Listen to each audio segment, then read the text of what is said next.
का स्वागत है। जैसा कि जो गरीब सवर्णों का जब फैसला आया तो मैंने कहा कि सुप्रीम कोर्ट के जजेस जातिवादी हैं, तो परसों के फैसले में वह बात फिर से स्थापित हो गई और ओबीसी का आरक्षण खत्म किया है इन्होंने। जो ट्रिपल टेस्ट की शर्तें हैं, किस आधार पर वो शर्तें सुप्रीम कोर्ट जज ने लगाई, वो असंवैधानिक है। और जब एक तरफ तो पिछड़ों का जनगणना नहीं करने देते, तो डाटा कहाँ से निकल के आएगा, उनका आर्थिक सामाजिक उनकी संख्या नहीं निकल के आएगी। तो ये तो कह सकते हैं कि बिना आधार के इस शर्त को लगाया। दूसरा, 50% की सीमा लांघनी नहीं चाहिए। हाल में सुप्रीम कोर्ट का जजमेंट गरीब वर्णों के मामले में 50% की सीमा को तोड़ दिया, तब तो लागू कर रहे हैं। तो यह जो शर्तें लगाई है ट्रिपल टेस्ट में, वो शर्तें ही गलत है। लगभग 30 साल तक एक लक्ष्मण रेखा थी कि वो पार ही नहीं हो सकती।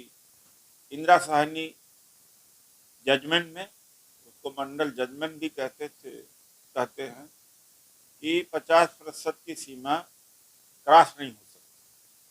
9 जजेज की बेंच का फैसला था वो। 5 जजेज की बेंच के फैसले ने पलट दिया, पूरा देश कुछ नहीं बोला।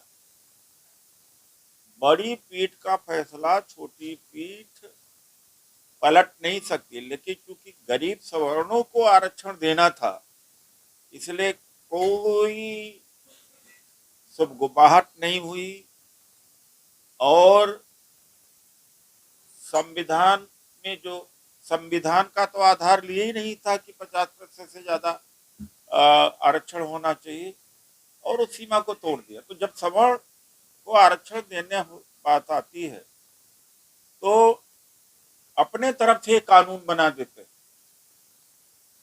और जो संविधान में नहीं है उसको भी ये कर देते। अब जब दलितों को, पिछड़ों को आरक्षण देने की बात आती है तो कारण खोजते रहते हैं अड़ंगा लगाने का। और सवर्णों, गरीब सवर्णों के लिए क्या कोई स्टडी कराया है इन्होंने? और 8 लाख की जो सीमा है, क्या है गरीब सवर्ण है? 72,000 एक गरीब की औसत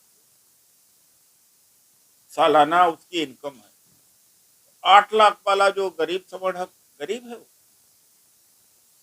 इसमें बीजेपी की सरकार की चाल है। अब आयोग बना रहे हैं। क्यों आयोग अब बना रहे हैं? आयोग पहले बना देते आप। दिसंबर 2001 का फैसला है, एक साल पुराना फैसला है। महाराष्ट्र में और मध्य प्रदेश में ये समस्याएं झेली जा चुकी है, तो उसके हिसाब से आप पहला आयोग बना देते।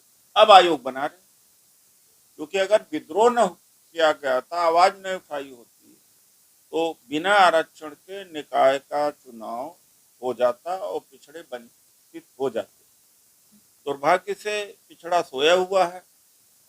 लेकिन एक बात है कि समाजवादी पार्टी के नेता अखिलेश यादव ने उठाया है, कम से कम बाबा साहब का नाम लिया है, कम से कम यह भी कहा है कि अब पिछड़ों का आरक्षण खत्म कर रहे हैं, बाद में दलितों का करेंगे। और दलितों का जो गवर्नमेंट जॉब में था रिजर्वेशन, वो बैकडोर से खत्म कर दिया, ठेकेदारी प्रथा ले आकर के, डिपार्टमेंट को बेच करके, भर्तियां रोक करके, और अब तो लेटरल एंट्री से आईएएस बने हैं, डायरेक्टर बन रहे हैं। तो वह भी आरक्षण करीब करीब इन्होंने निपटा दिया। जो भारतीय जनता पार्टी मजबूत होकर के आई इस आधार पर कि मंडल जजमेंट गलत है, दुर्भाग्य है कि आज वही पिछड़ा वर्ग भारतीय जनता पार्टी का झंडा बरदा कर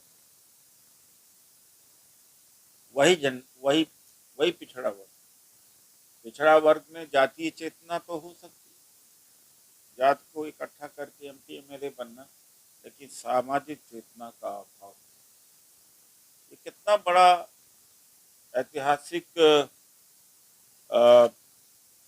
ब्लंडर है या नासमझी है कि जिन्होंने विरोध किया उन्हीं के साथ ये खड़े हो गए।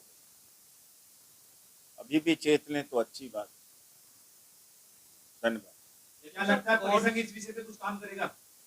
जरूर काम करेगा। हमने ही इसके ऊपर काम किया, 5 आरक्षण विरोधी आदेशों को वापिस कराया, फिर आपको लोकपाल बिल में आरक्षण कराया, निजी क्षेत्र में आरक्षण की मांग किया, संसद में जब था तो बिल भी पेश किया मैंने, और हम तो लड़ाई लड़ी रही ना। अगर यह बीमारी आई कहाँ, अतिरिक्त अगर इंफॉर्मेशन आपको चाहिए तो नागराज से बीमारी है।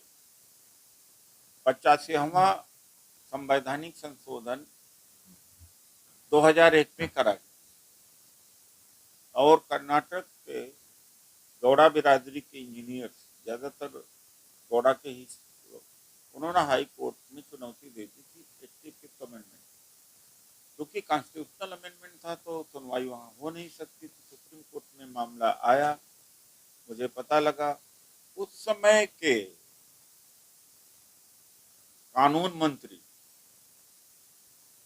हंसराज भारद्वाज, सामाजिक मंत्री मीरा कुमार, डीओपीटी मिनिस्टर सुरेश पचौरी से मिला और निजी वकील करवाया सरकार से, और पर भी 11 दिन बैठ करके किया, तब जाके 85th अमेंडमेंट बच गया। लेकिन उसमें शर्तें लगा दी, अगर मगर कर दिया कि प्रतिनिधित्व की कमी हो तब पदोन्नति में आरक्षण दिया जाए, दक्षता यानी रिजर्वेशन से कोई प्रतिकूल असर तो नहीं पड़ रहा है, और तीसरा पिछड़ापन की जांच हो। अरे भाई, शुरू का पिछड़ा है ही है, उस समय भी वही बीमारी यहाँ आई, वहां भी 3 शर्तें थे, 3 राइडर्स थे, यही 3 शर्तें यहाँ आई। वो लड़ाई केवल हम लोगों ने लड़ी, परिसंघ ने लड़ी, परिसंघ के अलावा किसी ने नहीं वो लड़ाई लड़ी। तो योगी आदित्यनाथ जब घिर गए कल, तब जल्दी में उन्होंने वो बनाया, आयोग बनाया। पहले बना देते जब दिसंबर 2001 का फैसला था ट्रिपल टेस्ट कंडीशन। तो इनकी नीयत अब भी पिछड़ा नहीं जागा। आप लोग तो जगाने के जगा रहे हैं, नहीं जागा तो दुर्भाग्य। सर, ओबीसी में बहुत बड़े बड़े नेता हैं, बहुत बड़े लीडर हैं, लेकिन ये उदित राज ने ही ये मसला क्यों उठाया? क्योंकि जब दलित पढ़ता है तो ओबीसी आगे नहीं आता है सर, और जब ओबीसी पढ़ रहा है तो दलित सबसे आगे आ रहा है। मंडल कमीशन की लड़ाई काशीराम जी ने लड़ी जी। हमारा इतिहास ही है कि दलित है वो आदिवासियों के लिए लड़ता है और बैकवर्ड के लिए लड़ता है। हम लोग बाबा साहब के सिपाही हैं, हमें सामाजिक चेतना है, चेतना के तहत लड़ते हैं, ये लोग नहीं लड़ते। दुर्भाग्य की बात। लेकिन सर कोर्ट कह रहा है समय नहीं है, इस वजह से चुनाव कराने जरूरी है, समय निकलना है। कोई जरूरी नहीं, सुप्रीम कोर्ट में चले जाए, गए हैं, टाइम ले ले। वैसे ट्रिपल टेस्ट जब सुप्रीम कोर्ट का जजमेंट अयप्पा मंदिर के बारे में आया था, सबरी कहते हैं शायद, मंदिर में आया था, कि सरकार ने कहाँ माना था। सरकार ने खुद विरोध किया था। देश के गृह मंत्री ने कहा था कि ऐसा जजमेंट नहीं देना चाहिए। जो तो अभी विरोध कर रही है। नहीं, जजमेंट का विरोध किया था। मैं बीजेपी में था उस समय, और हमने कहा गलत है, महिलाओं के प्रवेश का अधिकार सुप्रीम कोर्ट ने दिया था कि सबरी मंदिर में महिलाओं का प्रवेश होना चाहिए। तो कहा अयप्पा भगवान है, वो सेलिब्रेट हैं, ब्रह्मचर्य हैं, महिलाएं नहीं जा सकती। तो बीजेपी ने विरोध किया था वो जजमेंट का, तो इसका इस जजमेंट को भी नहीं माने। जो परसों जजमेंट आया है बाध्यता नहीं है, कह दीजिए कि ऐसा जजमेंट नहीं देना चाहिए जो लागू करना असंभव। यही शब्द थे गृह मंत्री अमित शाह के कि ऐसा जजमेंट नहीं देना चाहिए। केशव प्रसाद मौर्य कह तो रहे हैं कि आखिर तक लड़ा जाएगा। तो खराब करके लड़ा जाएगा, पहले क्यों नहीं लड़ ली? मूर्ख बना रहे, पहले आयोग बना करके रिपोर्ट ले लेते। और एक बात है, बड़ी दर्दनाक बात, 4 जनवरी 2011 को लखनऊ हाई कोर्ट ने एक जजमेंट दिया था नागराज का, अदम पैरवी में, जो एक कमेटी बना करके रिपोर्ट लेना और फिर पदोन्नति में आरक्षण चालू करने का काम बहन जी की सरकार ने नहीं किया था और पेश भी नहीं हुए थे। उसी तरीके उस समय बल्कि बिहार की सरकार और राजस्थान की सरकार कर गई थी, जो गैर दलित सरकार। उसका प्रतिकूल असर ये पड़ा कि लाखों लोगों का डिमोशन उत्तर प्रदेश में। ये जो सरकार अब कर रही है, योगी सरकार, क्या सहानुभूति लेने के लिए कर रही है?